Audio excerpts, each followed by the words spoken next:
Double Dragon has been redone for the neo-geo. I just love stuff like this.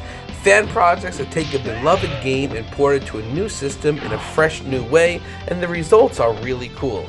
The aesthetic here is spectacular. All of the cast has been reworked to look like they were pulled right out of the King of Fighters. You will immediately recognize all of your favorite characters from the original Double Dragon. At the same time, they look new enough to keep things fresh. The same can be said for the environments. Every level has a feel that is extremely similar, but new at the same time. You get all the iconic settings that you would expect, like the broken bridge in the forest and the little gargoyles that stab at you in Willy's fortress. At the same time, they added new elements that will make things feel fresh. Like before you enter Willy's fortress, you take an elevator down into a cavern. This is a cool new touch, as it adds to the mystique of the Shadow Warrior's hidden fortress, while at the same time ensuring the game gets the obligatory elevator level, necessary for any good beat-em-up. There is also a really cool surprise when you finally fight Machine Gun Willy, but I'll let you discover that on your own. The music is ripped right out of the arcade game, and I wouldn't have it any other way. The original Double Dragon is one of my all-time favorite soundtracks, so I love rocking out to my favorite tunes as I experience the game in a fresh new way.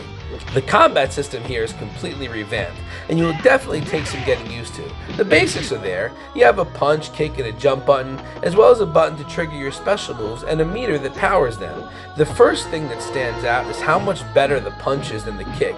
Your kick has a really limited range, and I found myself getting pummeled every time I tried to use it. The punch has a nice long range and is fast, so you will be relying on that most of the time. That's not to say the kick is totally useless. You will run into enemies that like to block your attacks. I found getting close to them and low kicking was a decent way to break through their guard. You also get a dive kick, which is probably the best move in the game for enemies that like to block. This is great, as it stuns them, allowing you to grab them or finish them with a combo. The special moves are all familiar, but very limited in use. The elbow is complete trash, compared to the legendary elbow of the arcade original. You have the power knee from Double Dragon 2, but I never found a great use for it. You could use your spin kick, which is a nice way to clear out enemies, but not nearly as powerful as the ones you are used to. I found the best use of special moves was in juggle combos.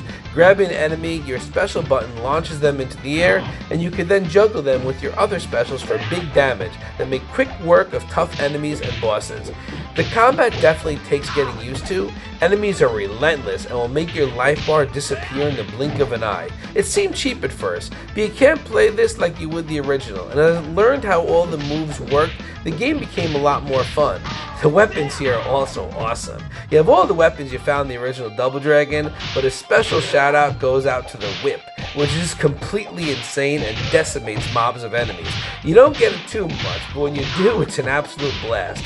I really had a good time with this game. The original Double Dragon is one of my all-time favorite games, and Double Dragon Gaiden might be my all-time favorite game, so I just absolutely love the series. And this was just such a cool, fresh take on a classic, and it's completely free. I will leave the download link and instructions in the description. Definitely give this game a whirl if you love Double Dragon as much as I do. A playthrough is about 30 minutes, and you can credit feed your way to the end. Then you can go back and try to get good enough to beat it on less credits, just like the classic arcade games.